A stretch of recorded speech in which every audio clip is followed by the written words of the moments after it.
வணக்கம். Welcome to the maths session students. சென்ற வகுப்பில் நீங்கள் விகிதமுறு மற்றும் விகிதமுறா எண்களை பற்றி பார்த்தீங்க. இயல் எண்கள், முழு எண்கள், முழுக்கள், விகிதமுறு எண்கள் என விகிதமுறா எண்களை பற்றியும் பார்த்தீங்க. விகிதமுறா எண்ணில் நீள் வகுத்தல் முறையை பயன்படுத்தி √3 மதிப்பை கண்டுபிடிச்சோம். இந்த √3 மதிப்பு 1.7320 அப்படின்னு சொல்லி இது தொடர்ச்சியாக போயிட்டே இருந்தது. முடிவு இல்லை, சுழல் தன்மையற்ற ஒரு தசமறிவாக இருந்தது. எனவே இது ஒரு விகிதமுறா எண் அப்படின்னு பார்த்தோம். இப்போ இதே அந்த √3 எண் கோட்டில் குறித்து நம்ம அதோட மதிப்பையும் கண்டுபிடிக்கலாம். விகிதமுறா எண் √3 எண் கோட்டில் குறித்தல். இப்போ இந்த இடத்துல பார்த்தீங்கன்னா உங்களுக்கு முதல்ல ஒரு நேர்கோடு வரைந்து கொள்ளவும்.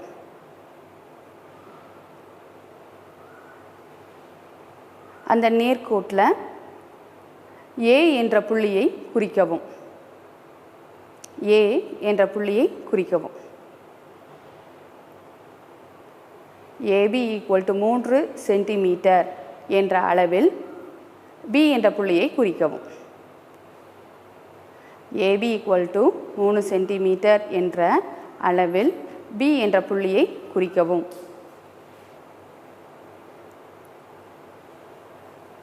BC = 1 சென்டிமீட்டர் என்ற அளவில் BC = 1 சென்டிமீட்டர் என்ற அளவில் C என்ற புள்ளியை குறிக்கவும்.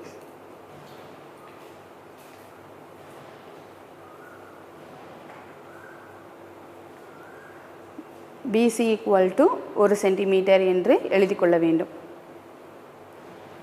இப்பொழுது AC என்ற கோட்டு துண்டிற்கு மைய குத்துக்கோடு வரைய வேண்டும். AC என்ற கோட்டு துண்டிற்கு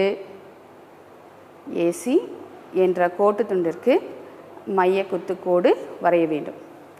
எனவே ACயின் பாதி அளவுக்கு மேல் ஆரத்தை எடுத்துக்கொண்டு A என்ற புள்ளியிலிருந்து மேலும் கீழுமாக 2 வில்கள் வெட்ட வேண்டும். A என்ற புள்ளியை மையமாக வைத்து மேலும் கீழுமாக 2 வட்ட வில்கள் வெட்ட வேண்டும். C என்ற புள்ளியை மையமாக வைத்து அதே ஆரத்தை கொண்டு மேலும் கீழுமாக 2 வட்ட வில்கள் வெட்டி வெட்டும் புள்ளிகளை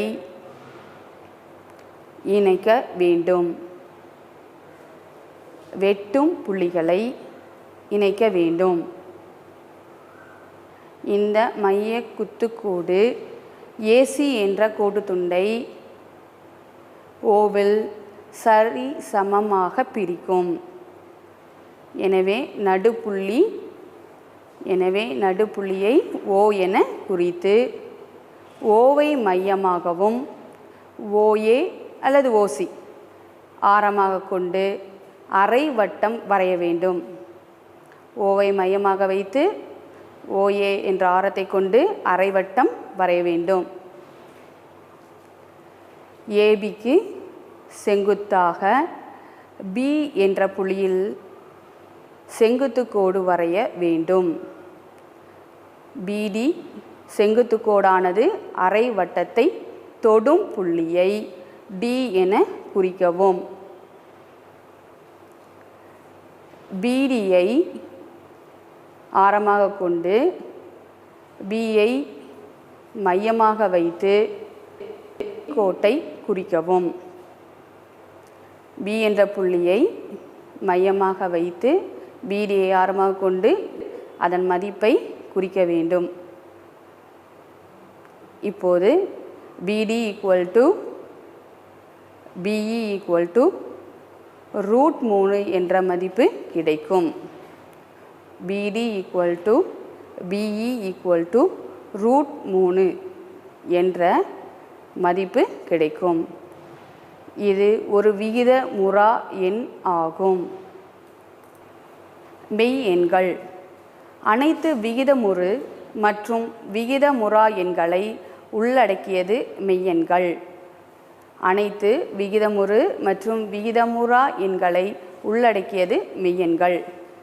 இயல் எண்கள், முழு எண்கள், முழுக்கள், விகிதமுறு எண்கள், விகிதமுறா எண்கள் இவை அனைத்தும் சேர்ந்து நமக்கு கிடைப்பது மெய்யெண்கள், ரியல் நம்பர்ஸ். இந்த மெய்யெண்கள் பார்த்திங்கன்னா 2 வகையாக பிரிக்கலாம். 2 வகையான எண்களை உள்ளடக்கியது. ஒன்று விகிதமுறு எண்கள், அடுத்தது விகிதமுறா எண்கள். விகிதமுறு எண்கள் அப்படின்னு சொன்னோன்னே உங்களுக்கு ஞாபகம் வரும் முடிவுறு தசம விரிவு, முடிவுறா சுழல் தசம விரிவு என்று 2 வகையான எண்களை உள்ளடக்கியது. ஆனால் விகிதமுறா எண்கள் அப்படின்னு வரும்போது முடிவுறா சுழல் தன்மையற்ற அது தசம விரிவை பெற்றிருக்கும். சில மெய்யெண்களை எடுத்துக்கொள்வோம். அவை விகிதமுறு எண் அல்லது விகிதமுறா எண் என்பதை வகைப்படுத்தலாம். சில மெய்யெண்களை எடுத்துக்கொள்வோம்.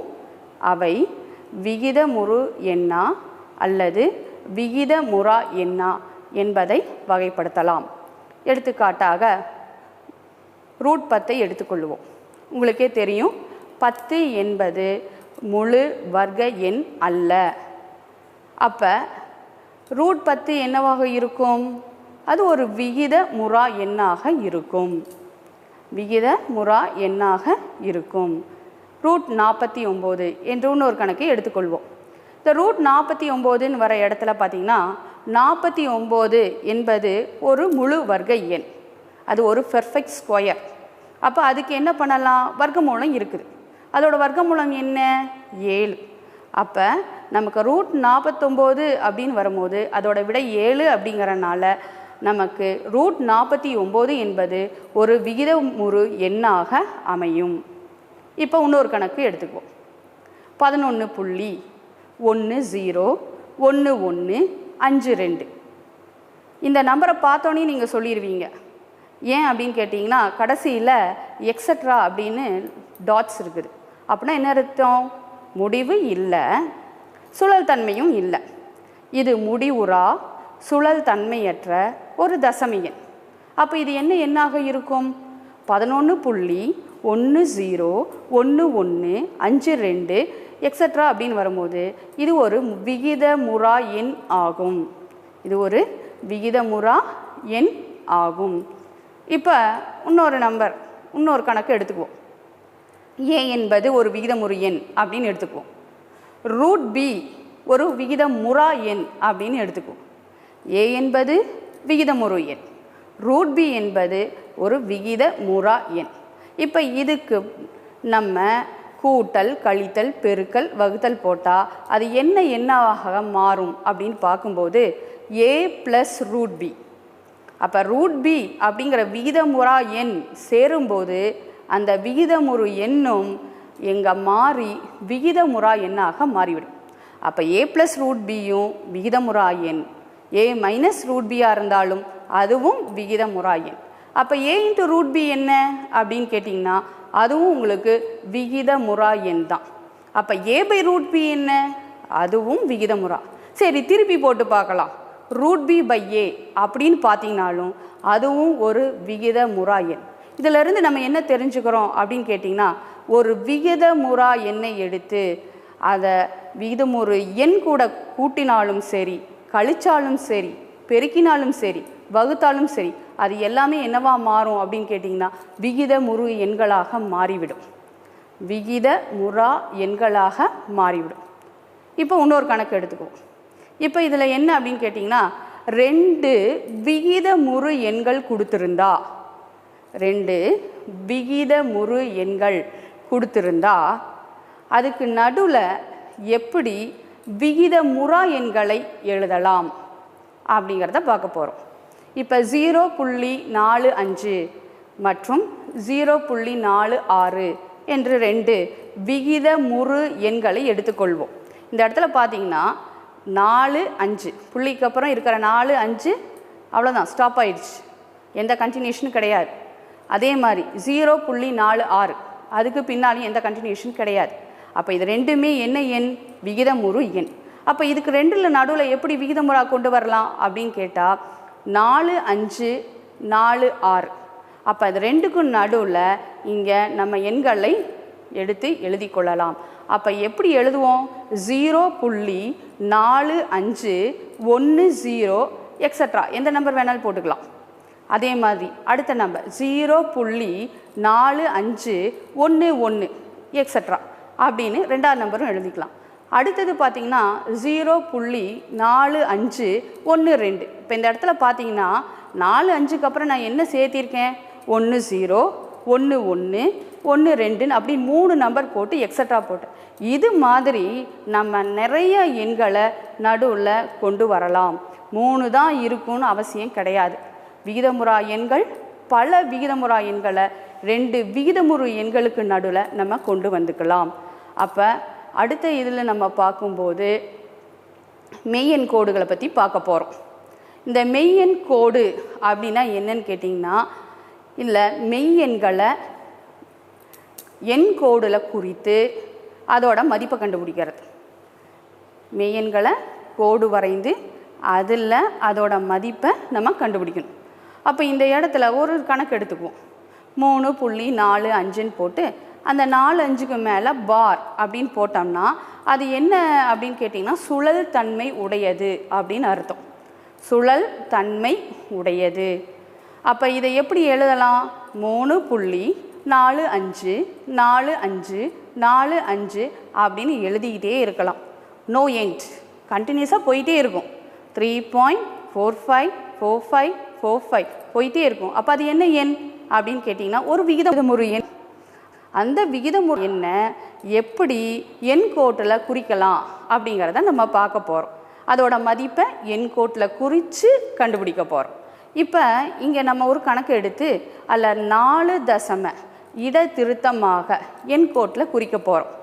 அப்போ 3.45 மேலே பார் போட்டால் ரெப்படிஷன் இருக்குது, திரும்ப திரும்ப வரும்னு அர்த்தம். 4 தசம இட திருத்தமாக எண் கோட்டில் என்ன பண்ண போகிறோம்? குறிக்க போகிறோம். இப்போ எண் கோடு அப்படின்னு வரும்போது உங்களுக்கே தெரியும் 3.45 அப்படின்னு வந்தோடனேயே அந்த எண் எதுக்குள்ளே இருக்கும் அப்படின்னு கேட்டிங்கன்னா 3 என்ற எண்ணுக்கும் 4 என்ற எண்ணுக்கும் நடுவில் தான் இருக்கும். ஸோ 3க்கும் 4க்கும் நடுவுப்பட்ட எண் தான் இந்த 3.454545 எத்தனை வந்தாலும் அப்படி தான். ஆனால் நம்ம இங்கே எத்தனை எடுக்க போகிறோம்? 4 தான் எடுக்க போகிறோம்.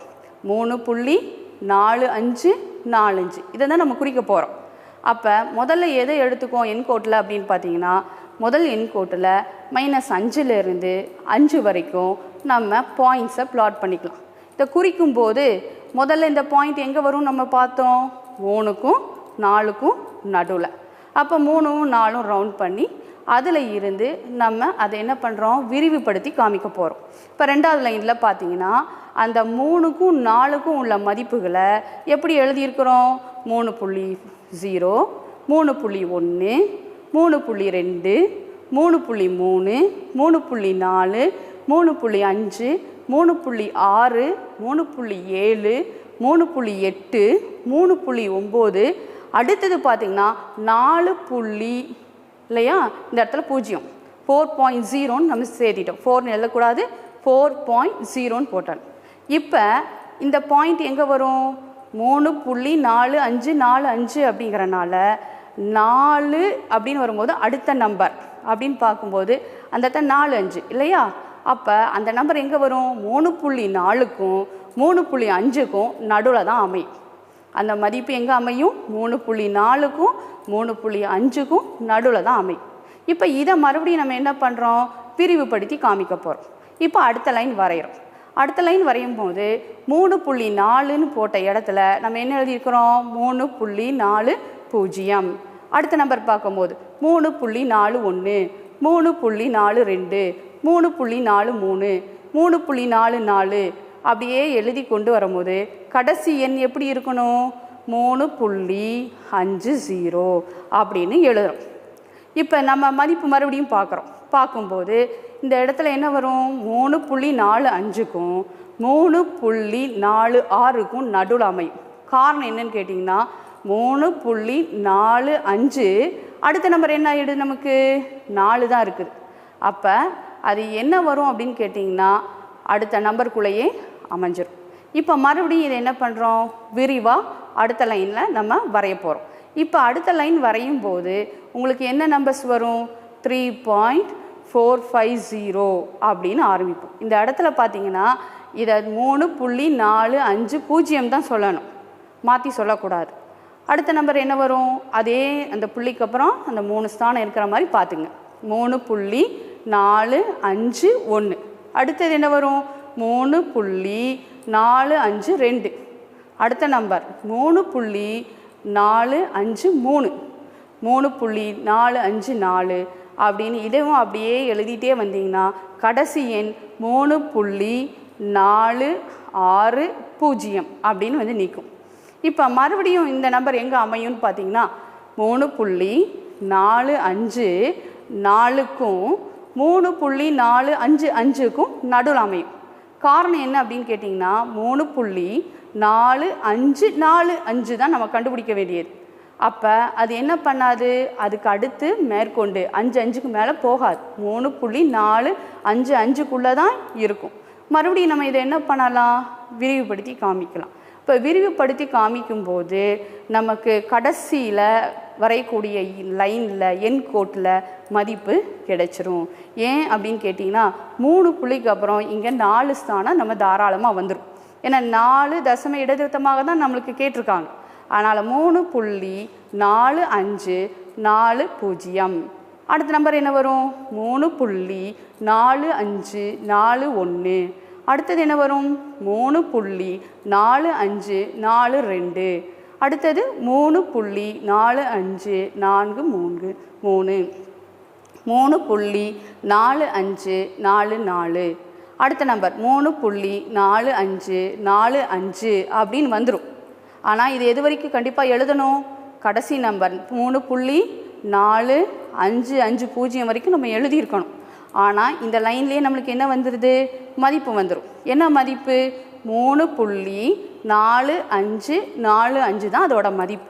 அப்போ எண்கோட்டில் நம்ம இதோட மதிப்பை ரொம்ப சுலபமாக கண்டுபிடிச்சிடலாம்.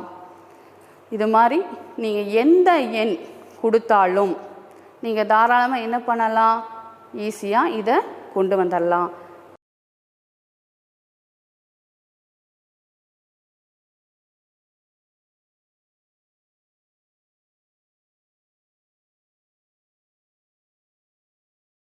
மெய்யெண் கோடு. இவ்வளோ நேரம் நம்ம மெய்யெண் கோடு எப்படி வரைகிறது அப்படின்னு சொல்லி நம்ம பிபிடியில் பார்த்தோம். இப்போ அடுத்தது, இப்போ போர்டில் எழுதி பார்க்கும்போது இன்னும் நல்லா புரியும் அப்படிங்கிறக்காக இன்னொரு கணக்கை நம்ம போர்டில் பார்க்கலாம். இப்போ 4.863 என்ற இந்த எண்ணை எண் கோட்டில் குறிக்கலாம். இப்போ இந்த இடத்துல பார்த்திங்கன்னா 4.863. அப்போ 4.8 அப்படின்னு வரும்போது 4.8. அப்போ இந்த எண் எங்கே வரும் அப்படின்னு கேட்டிங்கன்னா 4க்கும் 5க்கும் நடுவில் வரும். அப்போ இந்த 4 இந்த கோட்டில் நம்ம ஸ்டார்டிங்கில் எழுதும். அப்போ எழுதும்போது இந்த இடத்துல 4.0 4.0. அப்போ இங்கே நமக்கு எப்படி வரும் அப்படின்னு கேட்டிங்கன்னா இந்த 4, அதே மாதிரி இந்த எண் எங்கே போயிடும் அப்படின்னு கேட்டிங்கன்னா கடைசிக்கு போகும். அப்போ இந்த இடம் எப்படி அமையும் அப்படின்னு கேட்டிங்கன்னா 5.0 4.0 4.0லேருந்து 5.0 வரைக்கும் நம்ம எழுதிக்கலாம். அப்போ இது 4.1 4.2 4.3 4.4 4.5 4.6 4.7 4.8. அப்போ இன்னொரு பாயிண்ட் நமக்கு வரும்போது இந்த இடத்துல என்ன வரும் அப்படின்னு கேட்டிங்கன்னா 4.9 அப்படின்னு நமக்கு கிடைக்கும். பார்த்திங்கன்னா இந்த இடத்துல நமக்கு 4.0லேருந்து 5.0 வரைக்கும் நம்மளுக்கு என்ன கிடைக்குது அப்படின்னு கேட்டிங்கன்னா இந்த எண்கோட்டில் கிடைக்குது. அப்போ அதே மாதிரி 4.8 எங்கே இருக்குது அப்படின்னு பார்த்தீங்கன்னா இந்த இடத்துல இருக்குது. அப்போ 4.86. அடுத்த நம்பர் என்ன வருது, 6. அந்த 4.86 இந்த இடத்துக்கு நடுவில் வரும். அப்போ இந்த இடம் அப்படின்னு வரும்போது எந்த 2 நம்பருக்கு நடுவில் வருது அப்படின்னு பார்த்தீங்கன்னா 4.8. அப்போ இந்த இடம் 4.8 அப்படின்னு போட முடியாது. கூட நம்ம என்ன பண்ணணும், 0 சேர்த்துக்கணும். அப்போ கடைசியில் வர எண் என்னவா இருக்கும் அப்படின்னா இந்த 4.9.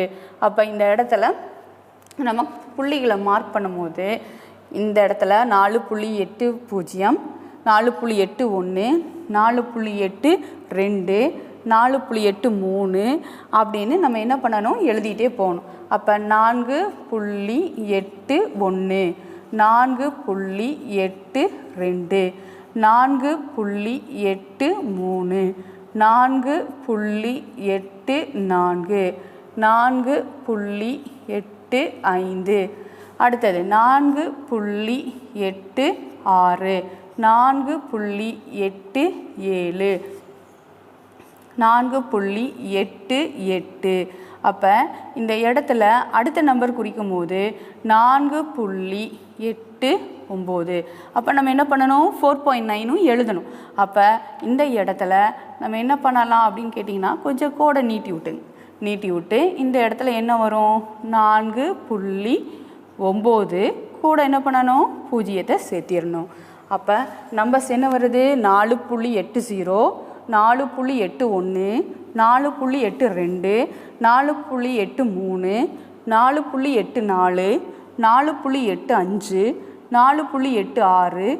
4.86, 4.87, 4.88, 4.89, 4.90 அப்படின்னு உங்களுக்கு இந்த இடத்துல எண்கள் அமையும்.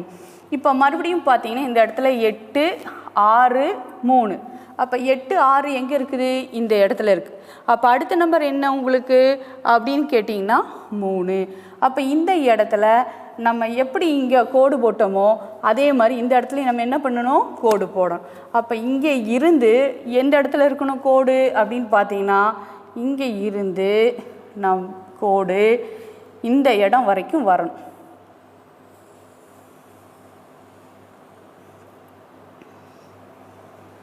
ஸோ கோடு 4.8 தான் நம்ம இங்கே 4.80 போட்டிருக்கோம்.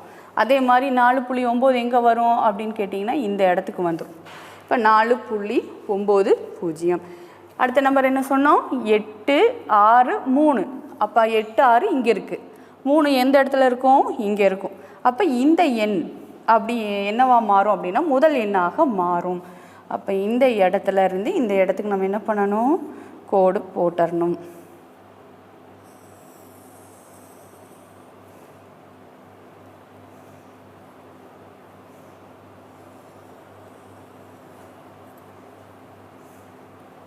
இந்த இடத்துல கோடு நம்ம போடும்போது 4.86 இந்த இடத்துக்கு வந்துடும், 4.86. அப்போ அடுத்த எண் எங்கே இருக்குது அப்படின்னு கேட்டிங்கன்னா 4.87. அது எங்கே வரணும், கடைசியாக வரணும். இப்போ ஒவ்வொன்றா நம்ம கவுண்ட் பண்ணிகிட்டே வருவோம். 4.86. ஆனால் இங்கே எழுதும் போது என்ன செய்யணும்னு சொன்னேன், 0 சேர்ந்துக்கும். இப்போ 4.861, 4.862, 4.863. அடுத்தது 4.864, 4.865. அடுத்தது 4.866, 4.867. அடுத்தது 4.868.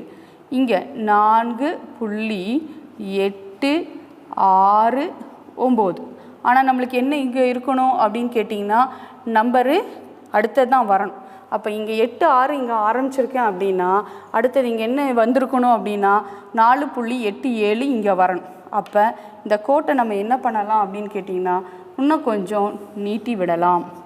நீட்டி விட்டு இந்த இடத்துல வரும்போது நமக்கு 4.870 அப்படின்னு வந்துடும். இப்போ இதில் இருந்து நம்ம 4.870 கொண்டு வந்துட்டோம். நமக்கு வேண்டிய எண் என்ன? 4.863. எங்கே இருக்குதுன்னு பார்த்தீங்கன்னா இந்த இடத்துல அப்படியே லைனாக வருவோம். 4.860, 4.861, 4.862, 4.863. ஸோ இந்த இடத்துல தான் நமக்கு தேவையான எண்ணோட மதிப்பு எண் கோட்டில் அமையுது. அப்போ எவ்வளோ பெரிய எண் கொடுத்துருந்தாலும் நம்ம அதோட மதிப்பு எந்த இடத்துல வரும் அப்படிங்கிறத ரொம்ப சுலபமாக இந்த லைன் போட்டு எண் கோடு வாயிலாக நீங்கள் மதிப்பை கொண்டு வந்துடலாம். 4.863 எங்கேருந்து ஆரம்பித்தோன்னு பார்த்தீங்கன்னா முக்கியத்துவம் 4க்கு கொடுத்தோம். அதனால் இந்த பக்கம் சில எண்களுக்கு சேர்த்திட்டோம், அந்த பக்கமும் சில எண்கள் சேர்த்துற மாதிரி இங்கே நம்ம நம்பர்ஸ், இந்த நம்பர் எங்கேருந்து வேணாலும் நீங்கள் எடுத்துக்கலாம். ஆனால் 4 இருக்குதான்னு பார்த்துங்க. ஏன்னா 4க்கும் அடுத்த நம்பர் 5க்கும் நடுவில் தான் இந்த மதிப்பு இருக்குது. 4, 5 இதை மறுபடியும் அடுத்த கோட்டுக்கு கொண்டு வரோம். 4.0 மாறுது, அங்கே 5.0 இருக்குது. மறுபடியும் திருப்பி என்ன பண்ணுறோம், எங்கேருந்து மதிப்பு வருது அப்படின்னு பார்த்தீங்கன்னா இங்கே இருக்கிற 8 முதல் அதை கொண்டு வந்து 4.80 அப்படின்னு போட்டிருக்கோம். அடுத்தது பார்த்திங்கன்னா அதுக்கு அடுத்த எண் 4.9, அதை 4.90 அப்படின்னு போட்டிருக்கோம். அடுத்த எண் என்ன அப்படின்னு பார்த்திங்கன்னா 6. அப்போ இந்த வரிசையில் வரும்போது 4.86 இங்கே இருக்குது. அதை எங்கே கொண்டு வரோம்? முதல் எண்ணாக கொண்டு வரும்போது இந்த இடத்துல 2 தசமத்துக்கு பதிலாக 3 வரும். 4.860. அப்போ இதோட அடுத்த நம்பர் என்ன? 4.87 அப்படின்னு வரும்போது கூட 0 சேர்த்திக்கிறோம். இதுக்கு நடுவில் தான் நமக்கு கிடைக்கக்கூடிய எண் அமையுது. ஸோ 4.860, 4.861, 4.862, 4.863 அப்படின்னு நமக்கு தேவையான எண் கிடைச்சோன்னே அதை ரவுண்ட் பண்ணி இதுதான் மதிப்புன்னு கொடுத்துட்டோம்னா கணக்கு முடிஞ்சிச்சு.